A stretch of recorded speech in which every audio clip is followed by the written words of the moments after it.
Come on. You're on. You're live. Okay. Hi, I'm Bill, the knee pain guru, and I'm the best in the world at eliminating chronic knee pain. Welcome to the Knees for Life Inner Circle Google Hangout. The intention of this hangout is to provide you with solutions to eliminate your chronic knee pain. And by using my virtual clinic as a resource that I could point you to through the questions that I receive in this hangout, which will create the most comfort for you and your knees today. The goal of it is to that we have strong, healthy knee joints that last the rest of your life. There's so many people, I see so many people, and it frustrates the hell out of me that people attribute what they're experiencing in their knees to old age, or that's just what happens when I have an injury, or I'm just going to get arthritis. And honestly, it's just not the case. I believe the body has the infinite capacity to heal itself if given the opportunity to do so. And the principles and concepts that I'll share in these videos emanate out to the entire body. So we're not just limited to the knees. And there's plenty of videos in the virtual clinic that can help you with your neck, your shoulders, your back, your hips, your ankles, your knees, and your feet. So whenever I talk about knees, also understand that this emanates out to the rest of the body as well. So the topic of today's call, and I'm really excited about it because I just was working with a client, a private client. Her name is Helen. Helen's out of, I believe, Maryland area. And we've been working with her knee pain. She's in her early 20s, and she is a teacher. One of the big things she wants to do is be able to run again. And she just has pain walking. So we've been working systematically through the program. We started out with mindset. That was one of the big hurdles for her. She'd get stuck in this place of, oh, my knees hurt, there's nothing I can do, I don't trust you, Bill, you're on the internet, how could you help me? I mean, the laundry list of all of the challenges that I get in working with people with knee pain. And we really focused on understanding the distinction with her between when there's knee pain and whether we exercise or not.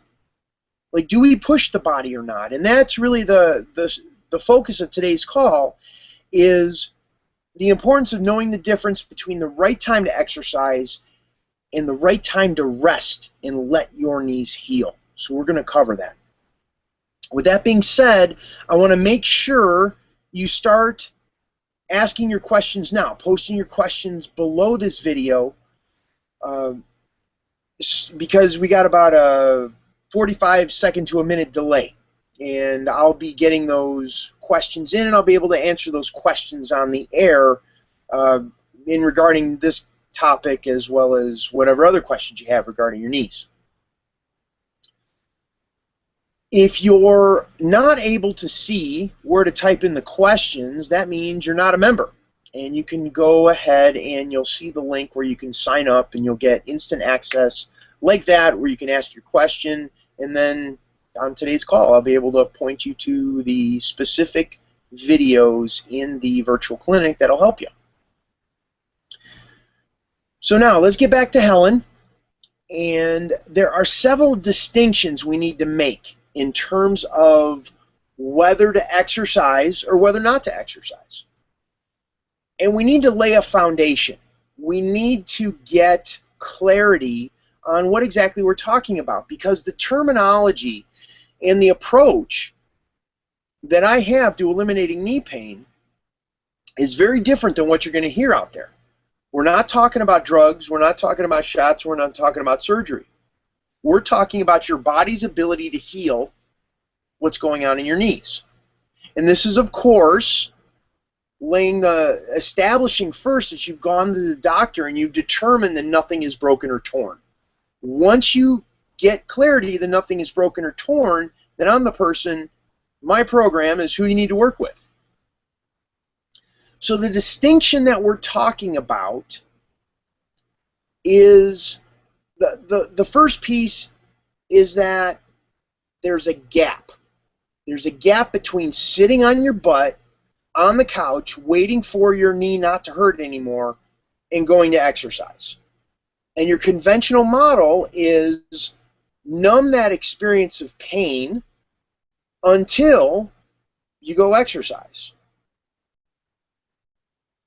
And between those two is this huge space where my program functions. Numbing the pain in the knee can be good as a short-term strategy. If the pain is very acute, what we want to do is, if we can numb the pain, we give the back off of the nervous system, where we can begin to set up the conditions in the body so the body can heal. And then when we go to exercise, we want to exercise intelligently. There's a difference between exercise that builds muscular strength and exercise that builds tendon, ligament, and fascial strength. Most of the things that I see on the internet, even talking with physical therapists and friends that are doctors, they talk about strengthening the muscles in the legs in order to alleviate the knee pain. But it's really kind of hoping that the exercise that you're going to do is going to alleviate the pain in the knee. There's no real strategy. There's no real understanding, because they're not looking at the body on a deep enough level. What we need to do is we need to go back and look at the exercise with a deeper understanding of what's going on there. Sometimes the tendons and ligaments and fascia, which is connective tissue that surrounds the knee joint and is throughout the knee joint, is weak. Muscles initiate movement. So if I go to raise my arm, muscles initiate that movement. Now, if I hold my arm there for a period of time, what ends up happening is my arm gets fatigued. At that point, when my arm gets fatigued, now we're working on tendons and ligaments and fascia. When we load the leg and we build the muscles in the legs, namely the quads, the calves, and the hamstrings, and we strengthen those muscles, we strengthen the muscles surrounding the joint, but we don't strengthen the joint. So you're still going to have issues with instability in the joint. And if there's nerves that are being irritated because of the instability of the joint, you're not gaining any more stability to that joint. So when we exercise, we need to slow down the movement and increase the duration of time that you're doing a rep. Muscles fatigue generally after 6 or 7 seconds, and at that point, you're working on the tendon, ligament, and fascial strength. This is one of the topics that I go in depth on in my ebook, Stop Your Knee Pain Now. But this is what, right now, this is where we are with Helen. We're strengthening the tendons and ligaments in her knees because we've tried all of the other things in terms of creating comfort in the knee to get the knee out of pain, to set it up so now we can do exercise. This is, once again, we're talking about the gap. We have sitting on our butt, not doing anything, and we have exercise. In between there, we need to set up the conditions. We got to get the mindset right. We got to look at water, nutrition, and breathing, which optimizes the conditions in the body so the body can heal the knees. And then we create comfort. And that's what I go into in my other book, The Comfort Zone. The 11 simple stretches to address that. But if we go from on the couch not doing anything straight into exercise, and we're doing the wrong exercise for the knees, we set up the conditions for the joint to be unstable, the tension to increase in the knee joint, the nerves to be irritated further, and the optimal conditions set up for degenerative changes, arthritis, and bone-on-bone for the knee down the road. Because it's a perpetual cycle. We're not looking at the nervous system. The nervous system being the fight or flight state of the nervous system, or the rest and relax aspect of the nervous system. I covered that on our first call. And that's something I got in great detail on, because in understanding the nervous system, we get the cues from our nervous system as to when we need to create comfort in the knee to create comfort, or we need to exercise, or we create comfort in the knee to get the pressure off of the nerves, or we begin to exercise so we create stability in the joint that now the joint won't hurt. So let's get into the story about Helen. Helen and I have been working for about a month and a half, 2 months in there of my 3-month program. She's been getting some great results. But once again, it's kind of up and down. It's a roller coaster. She's been active. She had a post the other day in the Facebook group, the Knees for Life Inner Circle Facebook group, where she was paddleboarding. She's been doing Pilates and doing other things in addition to working with my program, because that's the real test of my program, is that we can begin to push the body throughout the program to get it to a place that at the end of the program she's living her life and she's not thinking about her knees. So what happened is we were doing the ups and downs. She's feeling real good. She works out in Pilates. All of a sudden her knee starts bothering her. She has issues. We give her strategies. She goes to an outdoor concert where she's camping and stuff, and there's other dynamics that come on with her knees. We give her other strategies to help her to get out of pain, and finally we're at this place where she's in no pain for the most part, except when she's sitting in a chair or she's walking on hard concrete. The only time she has pain. We've done everything we can possibly do to create comfort in the knee. So now there's this clear indication that comfort is not making a change in the knee, which this popped for me. This was like a big insight for me this week, that it's like, oh, we need to start looking at strengthening the tendons and ligaments in her knee joint that to make the difference. So like I do with all my clients, we had our call, it was on Tuesday. She sent me a text yesterday, and I'll read it to you. This was great, because I got it. I was working out last night, and she said, definite decrease in pain and aches, and increase in stability in my left knee and right knee since starting the squats and passive stretching. I did the same walk on campus today with my backpack on and on the pavement, and pretty much no achiness and significant decrease from Monday. That's one day or 2 days. We got a significant decrease in the pain and the achiness. So if you get this is why the distinctions are so important. When we give the right understanding to the body, when we give the body exactly what it needs, the results happen like that. You don't have to wait days or weeks or months or even years in hopes that the knee pain is going to change when we look at the level of the nervous system. How are we doing, Brandy? Brandy may not be there. No, I'm here. I just had myself out of the broadcast. We're doing good. You're looking awesome. Okay, cool. Yeah. How we doing? How we doing on Questions? Yeah, how we doing on questions? Yeah, we have a ton of questions. We had somebody that posted earlier before we even got started in the inner circle, so love them for that. Let's take a look. I'll give that one to you. It is from John Stanek. He's like, hi, Bill. How does scar tissue affect the knee in regards to pain, and how can it be broken up? What is your opinion on now prolotherapy and platelet-rich plasma injections? I've started with the stretches you've given me, but when should I begin active stretches and strengthening? Yeah, wow, there's a lot of questions. Yeah, that's 2 parts. So how does scar tissue affect the knee in regards to pain, and how can it be broken up? Okay, scar tissue affect the knee.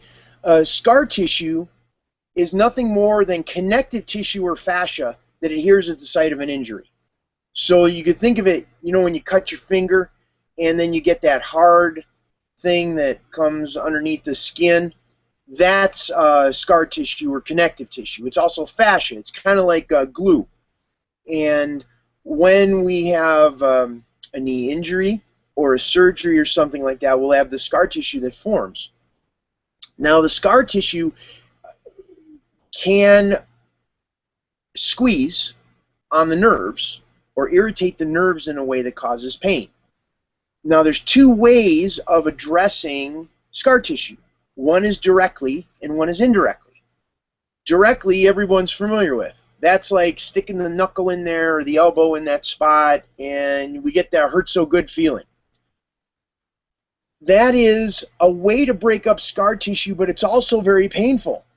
And a lot of times when the body's in a really heightened fight or flight state, it's in a lot of pain, to add more pain to it to get you out of pain is not the quickest way of getting you out of pain. It just creates more pain. So what we need to do is look at an indirect approach. That is about creating comfort in that scar tissue. Scar tissue, you could think of it like a knotted ball of yarn. You got layers of stuff that builds up as the body protects that area that was injured. You can look at using, I just uploaded, I think it's module 45 or 46. Just uploaded it this past week in the virtual clinic. Let me double check on that. But the point of what I'm saying is that when you begin to work with the tension patterns in the scar tissue in the three directions that it can hold tension, what happens is you begin to relax the tension in the scar tissue and creating space, which is comfortable, gets the pressure off of the nerves, and it also begins to allow the body to let go and get into a more relaxed state. When that pain reduces when that pain gets down to like a level of, let's say, maybe 2 to 4 out of 10, now we could look at using the direct approach, using the active stretches, or digging a knuckle in there to break up the scar tissue, and then use the direct approach and indirect approach in a way to keep the pain level down while breaking up the scar tissue directly. So you got to kind of work together to be able to get the results that you're looking for. That's as far as breaking up the scar tissue. Randy? Okay. So then the second part of this question was, what was your opinion on the injections, on platelet injections? Let me see. The platelet-rich plasma injections and the prolotherapy. Yeah, let me answer those. Prolotherapy, I think, could be very valuable. Prolotherapy is nothing more than well, there's different types of prolotherapy. It's basically there's an injection at the site of the scar tissue as a way of breaking up the scar tissue, creating a localized, very, very localized inflammation in that spot in order to bring all the healing properties of the body to heal what's going on in there.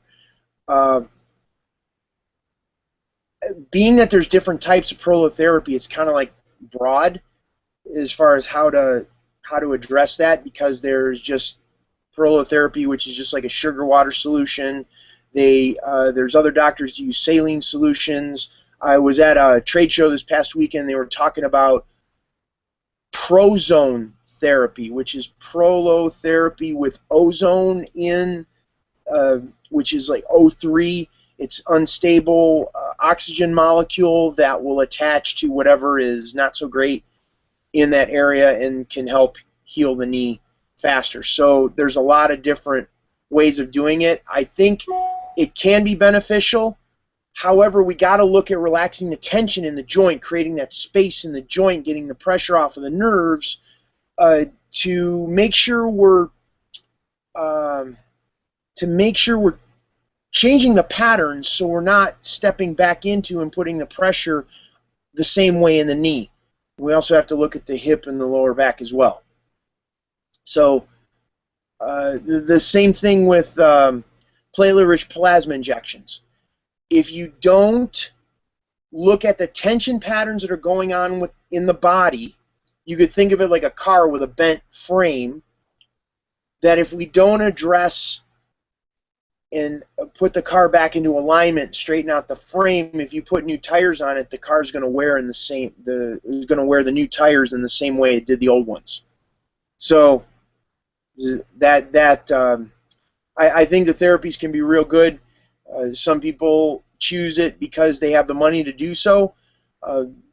I believe the body can heal without those. Some people may need them, but in terms of looking at the pattern that are going on, we got to address the patterns. If you don't address the patterns, then you're throwing good money after bad, because I just don't think it's going to address it. I worked with a client who was he was out of New York, and he had bone on bone, and he was all wanted to do everything, and everything with the knee. He was going to a special doctor down in Boca Raton, Florida, and getting these injections in the knee, but he wasn't doing the stretches.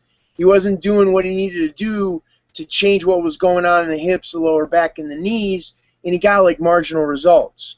Now, if he would have really focused on creating the comfort in the knees, I believe those injections would have helped him a lot more. So that's my take on injections. And so the third part of his question was, I've started with the stretches you've given me, but when should I begin active stretches and strengthening? That's the big thing. You got to get the level of pain down first. Like, what level of pain did you start with, and are we getting the level of pain down at least in half before you start active stretching? You have to go systematically through the process where the pain level needs to be down. You have to get this feeling, and that's where mindset's so important, is are we getting less fear? Are you thinking about the knees less in the process? And when you start thinking about the knees less, that's when we got to dial it up and start moving more towards the active stretches, the mobility work, the neuromuscular reeducation, and then the exercise. There's a systematic approach that I use to eliminate the pain in the knees. Perfect. All right. From James Gallant, he says, Bill, I get that I will be in pain each time I try to increase my workload. Is there any way to avoid this? Workload is vague. Like, I don't know what workload means. Does that mean you're going to work and you're doing a lot at work, or workload meaning going to the gym and working out more? And if you're going to the gym and working out more and it's causing you pain, we have to look at, like, what is your goal? Because a lot of times, like for me, when I did judo, I'd get out of pain. I'd be good. I'd go to the chiropractor, I'd get body work and homeopathy and all sorts of things, and I get out of pain, and the moment I get out of pain was when I go back to judo and I get myself back into pain again. And I'd be like, why'd I do that?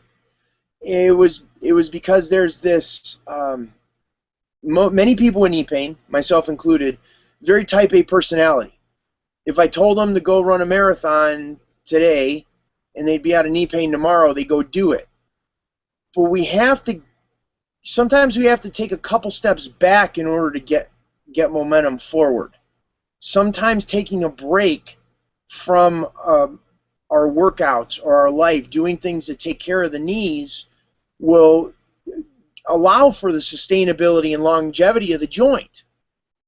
And too many times people beat themselves into the friggin' ground because they think they're going to get weaker, or they're not going to be as cool, or their ego gets in the way, myself included, by just taking some time and creating comfort in the knees. So if we create comfort first and get the body relaxed, so when you're going to the gym, you're going, oh yeah, this is going to be okay. I could gear it up a little bit, or dial up my workout intensity a little bit, and then there's no pain on the other side of it. And that's what I've been doing a lot lately. And I just loaded, Brandy, you and I were talking about the the videos that I uploaded to the membership area this past week, there was like 20 some videos, and a lot of those are about training the neurology of the body, the wiring of the body. And too many times people are trying to add weight to their workouts when the neurology isn't firing correctly.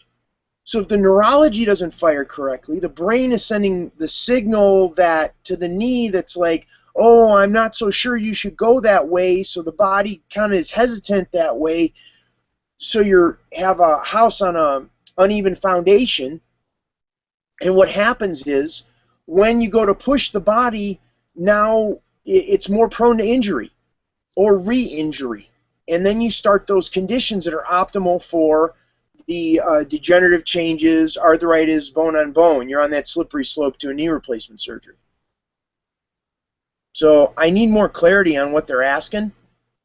This is important when I get questions, is that we need to ask, we need to get on the same page as far as exactly what we're asking so I can help best. That allows me. So if you tell me what type of workout you're doing and where you're feeling the pain, you know, that give me a little bit more details, that will allow me to answer the questions better. Okay. Yeah, so for clarity, like the more information everybody gives, the better you're able to answer the questions.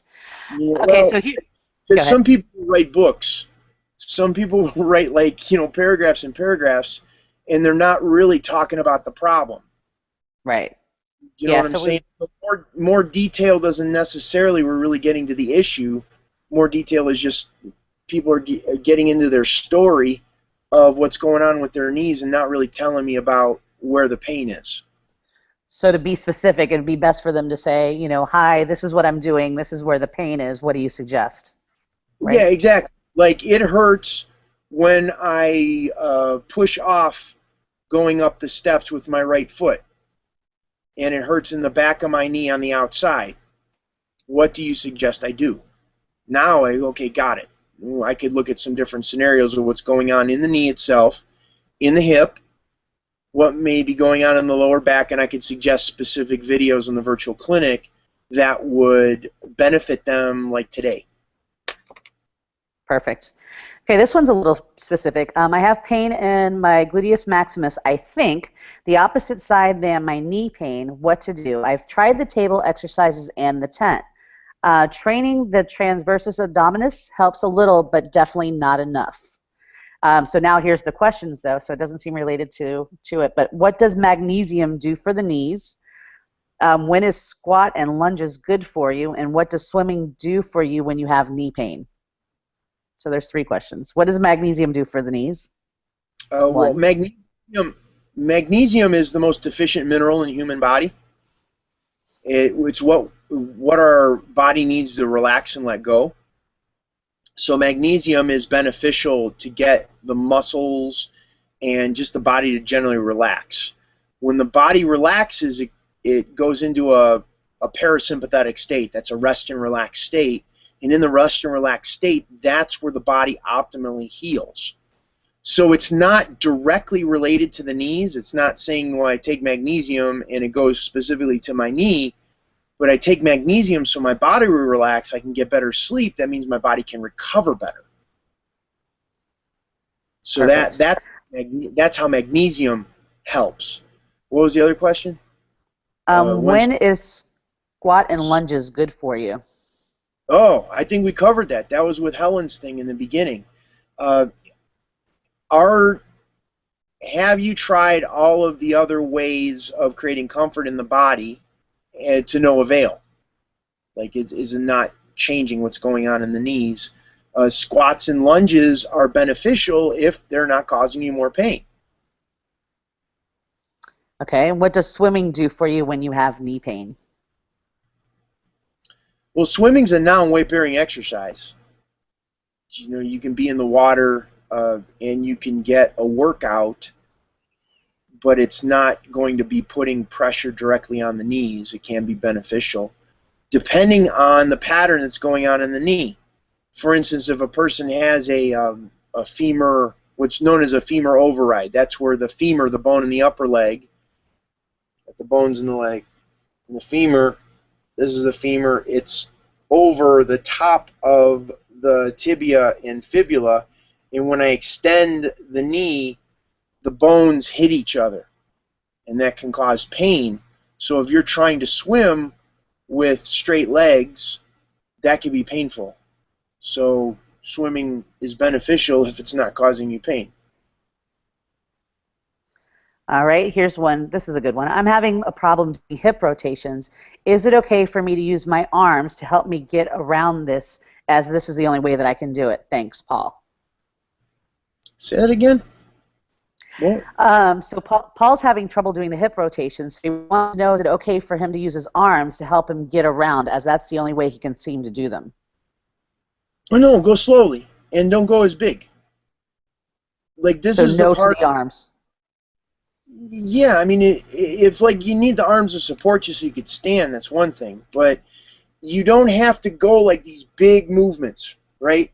If you can't do them with big movements, then make the movements real small.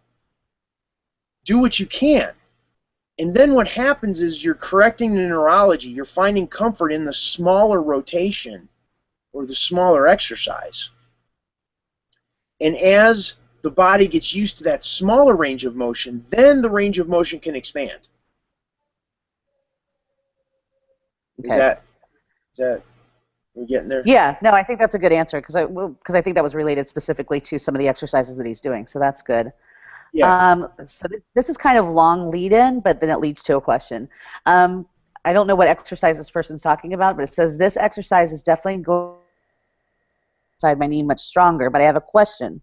The physical therapy trainers would require the patients to keep their calves perpendicular to the ground while squatting. Otherwise, the kneecap could be pulled too much inwards or outwards, which might cause the improper tracking of the kneecap. That is bad for cartilage. I can feel the crunch. Okay, so now we're getting into the question. I can feel the crunching and grinding, even the popping sound when I bend the knee. What if this is a little bit of chondromalacia patella? Is this exercise good? Sorry? Chondromalacia, that's how they pronounce it. Okay, thank you. Is this exercise good for me to do, or is it better for me if I just keep this Roman chair pose but don't swing my legs until there's no more grinding in my knee? Whew. Yeah, got it. We got to take a couple steps back. This is like, if we're talking about the alphabet, we're kind of starting around C or D. Okay. We gotta talk about A or B first. Like, that's great. The physical therapist is telling you to do stuff, but what's the goal? Like, we got to get an understanding. Is the knee in pain, and they're telling you to do exercises to get out of pain?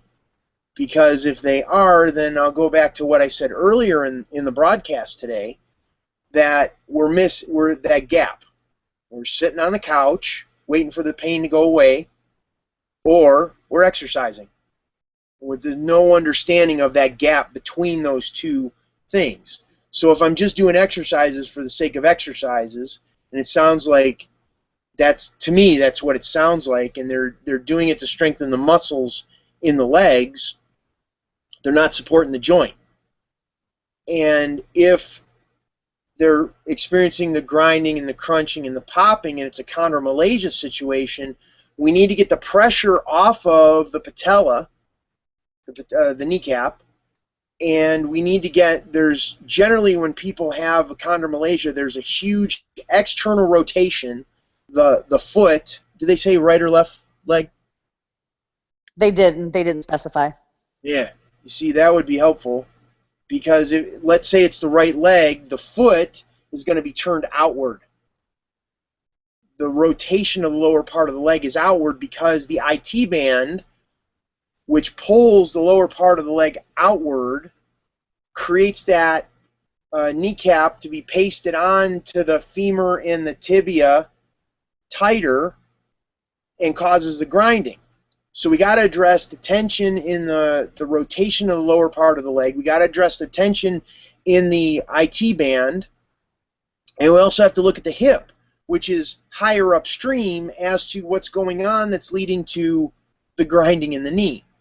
So if you're already have a dysfunctional pattern going on, and now a physical therapist is telling you to do exercise to reinforce a dysfunctional pattern. That's kind of like job security, because now they know they will keep you in pain and keep you coming back. I said it. Okay, so there you go. Here's one. I have a nagging issue with my, and I'm going to butcher this word as well, popliteus, behind Pop, my right knee. Go ahead. popliteus. It's I, Popliteus. Is how okay, he spelled it. I gotta, Brandy, I want to hold on and say I got like this funny story I got to tell you about, like, Okay. words. So we have Yes. like doctors that make up new diagnoses every day, and Yes. then we got the translation of the layperson trying to convey to me these words that the doctors are making up. So sometimes they come through, and it's like, I honestly, I look at knee pain so much more simply. You think of it like my daughter's 11 months old, and she's, if she's got something that hurts, she'll like point to it. It hurts here. And this is like how I look at knee pain. It's like, great, you have a fancy long word for what your problem is. Point to it. Where is it? On the inside below the knee, outside above the knee, left knee, right knee? Is it the kneecap? It's so much easier just to say that than it is to get into all of these fancy diagnoses and terminology, because we're only looking at pain or no pain. So, I love it. yeah, I mean, Well, yeah, I can make it more complicated, but that's what makes my program so friggin' unbelievable that it works, is because it's simple. It's simple. It's not complicated. And when we're really intelligent beings, and the more knowledge we have, the more confused we get, and it makes it more difficult to get out of pain, because we're thinking too damn much. And so if we get it more simple, if we get it simple, and it's like, where does it hurt? Where's the pain? Point to it. Then we can move much faster. And that's why in my program I start with mindset. You have to get the mind in the condition to get out of all the words and the terminology and the fear of what your doctor said, or Uncle Louie said at the company picnic, or the family picnic, or whatever it is. We get out of that mindset and just look at, where does it hurt? What creates comfort? And the body knows what to do, and it'll heal itself. So I love it. go back with the fancy words, and we'll try to figure out what's going on. Okay, so in this person's defense, they said I have a nagging issue in that word that I cannot pronounce. In Yes. parentheses, they said behind my right knee. In Oh, parentheses. that's great. Yeah, That's there we great. go. Yeah, so perfect. So he's on to you, and he says, and this seems to be my weak spot, and it is causing me pain from time to time over the years. I'm Oh, flat-footed and worked as a police officer for over 30 years, spending many days on my feet for 8 to 10 hours. Do you have any ideas how I could strengthen my right knee? okay. This goes back to what I said at the beginning. Strengthening is a strength in the body, in the leg, in the knee, is not a function of making the muscle stronger. It's a function of getting the neurology hooked up correctly, getting the wires right, for lack of a better term. If we go ahead and I give him exercises to strengthen the muscles in his legs, it just makes a stronger dysfunction. It wasn't like there was one day he woke up and all of a sudden his leg was weak. This is it makes more sense that there was a tension pattern that happened. I mean, a police officer, that job, talk about the pucker factor going up when you're dealing with life and death every day. So we get a tension pattern goes up because of a scenario at work, and now the body remembers that. We don't have the way of kicking off these charges that we experience in our life. So what happens is the body holds on to a pattern that makes the leg feel weak. And it's not because the leg suddenly became weak. It's suddenly something else started pulling tighter. So if we can relax the tension of what's going on in the knee, now the muscles can engage the way they're supposed to. The neurology can fire the way it's supposed to, and now the leg is strong. There's no problems. Now I guarantee you, there's probably it hurts in the back of the knee, so there's going to be a femur override, what I was talking about before. The femur is over the top of the tibia. There is, in the stretching lounge, the passive stretching section, module 2 is going to be the ideal video that would help him with what he has going on. As he does that, actually module 2, and there's another one called the plant and pull. I'll need to look that up as far as which video module that is. But what happens is when he does that, what's going to happen? It's going to take that tension off of the back of that kind of popliteal thing. Right knee. Come on, behind the right knee. Behind the right knee. Thank And you. it's going to create comfort. There's going to be this relief, and there's going to be a noticeable like experience of like, oh, wow, that feels better. Then at that point, we got to give the body time to rest. That's why the water, nutrition, breathing is important. So for this gentleman, former police officer, go into the stretching lounge, pass the stretching section, watch the intro video, do module 2, and then there's another one, the plant and pull, which is, and I'm in there right now looking through it. Plant and pull is module 28. So those are the ones that he would need to focus on in the short term to get him the most comfort in the knee right now. And then once we get that to shake out, once the knee gets more comfortable, the pain goes away, then I want to do like mobility stuff with him. I'd want to see how the body how the body responds to these 2 modules, how we can begin stretching the patterns that are going on in there, in the body, the hips, the lower back, the legs, the calves, the quads, the hamstrings. And then we'd want to get mobility stuff, how to get the body working together and align with gravity and align with itself so it isn't fighting itself so much, and it's gonna be a lot easier. Yeah, it's like we shut the vacuum off so we get rid of the water dripping. It's easier to deal with what's going on than doing the reverse. If we just give them exercises, then we're kind of hoping that might be it. Awesome. Okay. Okay, so here's one. After 5 days of doing the stretches, I still feel like my knee is very tight when I walk. I need help badly. They didn't say which knee. That was the question. So 5 days of stretches, should I expect a miracle? If they're doing it correctly, think of it like a combination to a safe.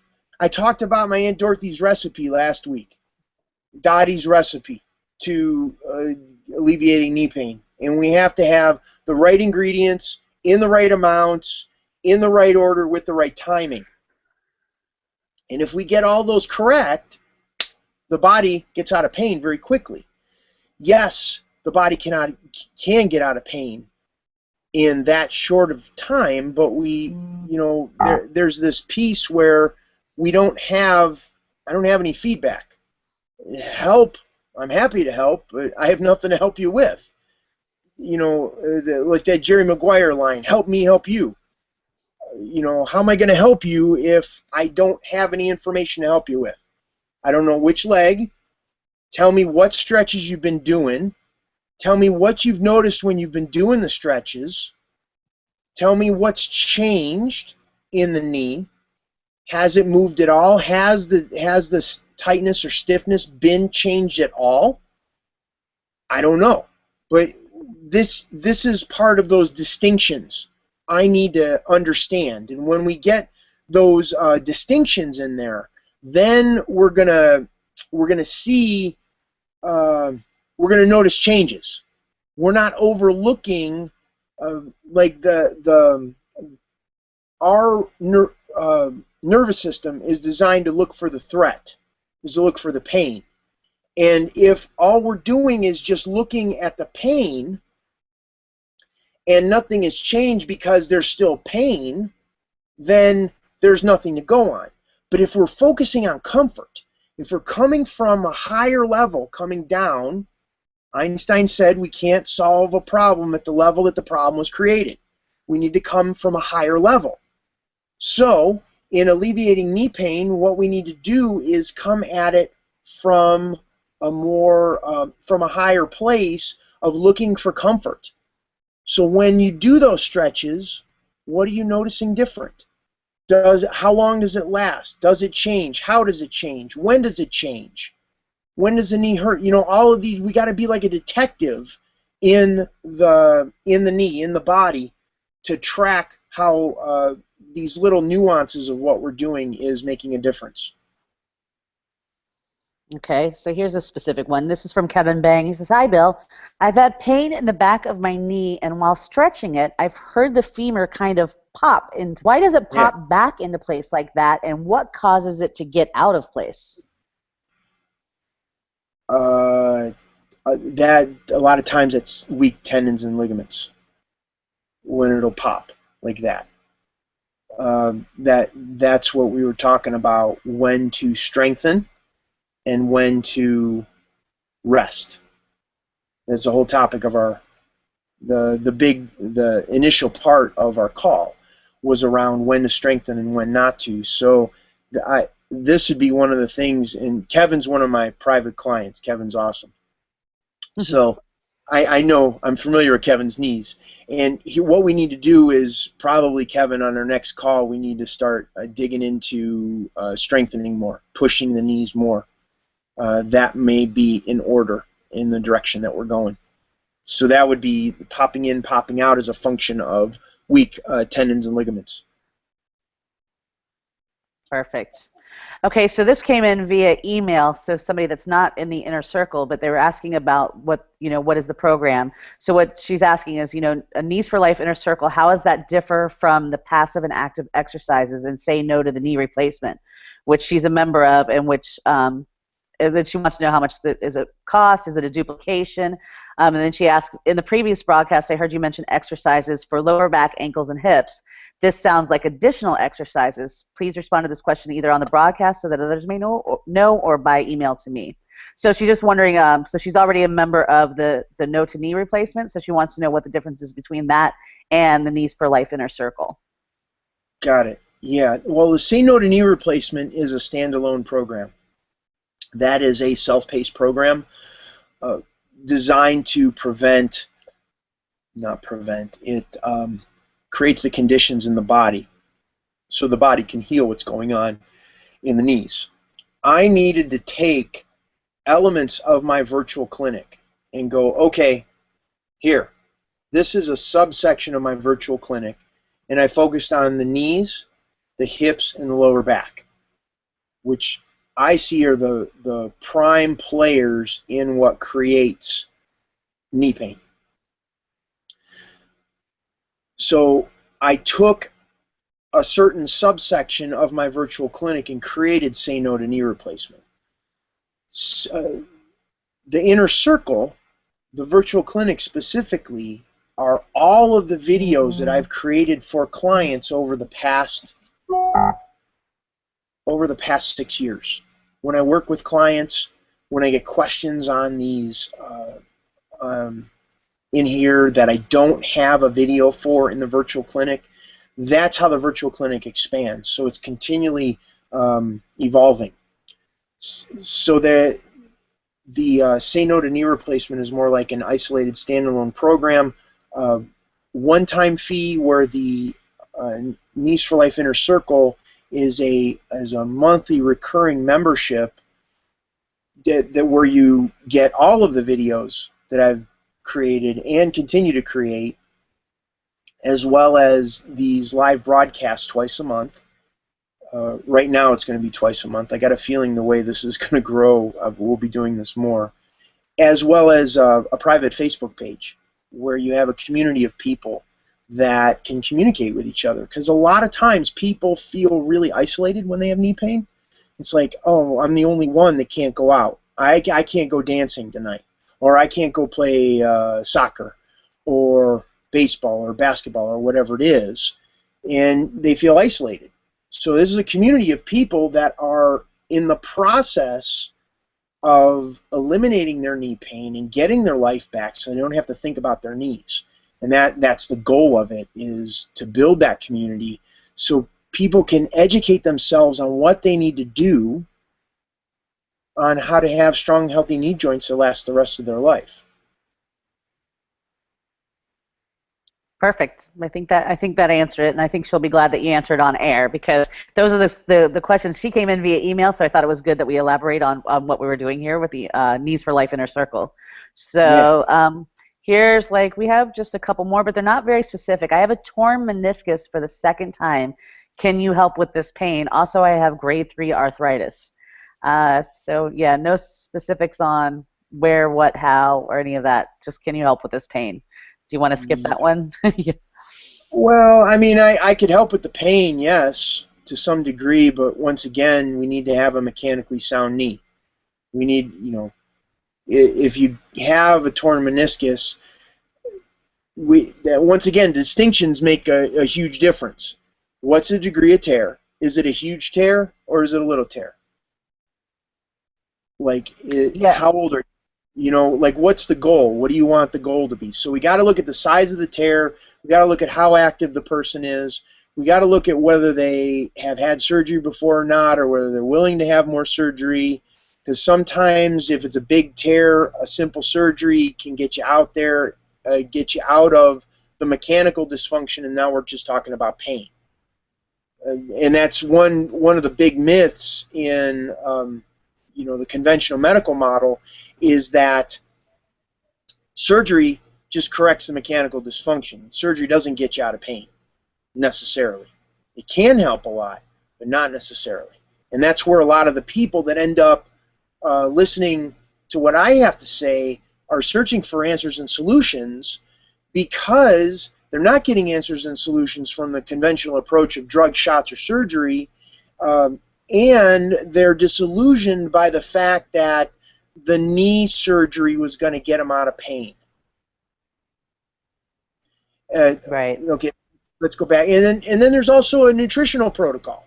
Like, there's a nutritional protocol that can cause the body to stimulates the body's production of stem cells, which know where to go. The body has an innate intuition, so the stem cells will go to the knee and heal what's going on in the knee if we set up the conditions correctly, which means we got to deal with inflammation in the entire body. If the body's dealing with systemic inflammation throughout the whole structure, then it doesn't have any resources left to deal with what's going on in the knee. So we got to set up the conditions first, then optimize those conditions so that the body can heal. And then, of course, that does take time. We got to address those tension patterns and things like that. So more specific on the question, and I'd be able to help better. But it allows to give a 30,000-foot view, which is why I wrote my book, Knees for Life. That's something that anybody who's watching this, if they're like, well, who is this guy? What's he talking about? Get my book, Knees for Life. It gives you a 30,000-foot view of my approach. Put it all together in one place. On this page, there is a button or a link where you can order the book. Get the book. Read the book. What do we got? Oh, no, that was perfect, and I'll add it also on. Yeah, so there is a button to buy the book, and that's perfect, because the next person said I had a total knee replacement, and it is not yet 2 months, of course. I'm in rehab for 3 more weeks. Then I'll see about pain control. If you had a book that I could buy and send it to me, I would buy it. Thanks. So there you go, Knees for Life. We'll get the book. But I will tell people my ability to help after a knee replacement is spotty. Just to be honest, this is not a program designed for people that have already had a knee replacement. This program is designed for people who never ever want to have that conversation with their doctor now or any time in the future about having a knee replacement. that want to enjoy their life, that want to live their life fully, have their body fully self-expressed, enjoy their life, and that's what the program's about. Once you've had a knee replacement, we're talking about a completely different animal. Because one of my gifts is being able to, when someone says, well, I have this pain in back of my right knee and it hurts when I go up the steps or whatever it is, I can go into my body and go, oh, this is how that would feel. It hurts right here. This is what would have to be going on, and I could point you in a direction in the virtual clinic to help you. But when you've had bones cut off, and I want everyone listening to really get this, a knee replacement requires them to cut the bones in your leg off and replace it with plastic and metal. They put a screw down the length of the bone and then attach the artificial joint to it. And they're hoping that you're old enough, they wait, that you stay in pain until you're old enough to have a knee replacement because they want you to die with it in. Let me repeat that. They want you to die with the knee replacement in because the joint is only rated to 10, 15, maybe 20 years. So take that into consideration if you're listening to this and you're going, oh, this guy's a scam artist, he's on the internet, or he doesn't know what he's talking about. I'm the only solution out there right now that doesn't involve drugs, shots, or surgery, that is this comprehensive, it is this holistic, that is looking at all of the different nuances that creates what's going on that makes knee pain. So I love it. Yeah, I gotta tell you, you're one of my favorite people to work with because you are so passionate about what you're doing and you're so invested in your clients. So I just love that. I think we're done with questions and we're at the top of the hour. So if you'll just go ahead, for those that might have happened upon us at other locations, explain what the program is and a little bit more about the inner circle. You have 30 or 40 modules in your virtual clinic and that kind of stuff. No. But just to some of the viewers. The virtual clinic has over a couple hundred modules. Oh, geez. That is just in one folder.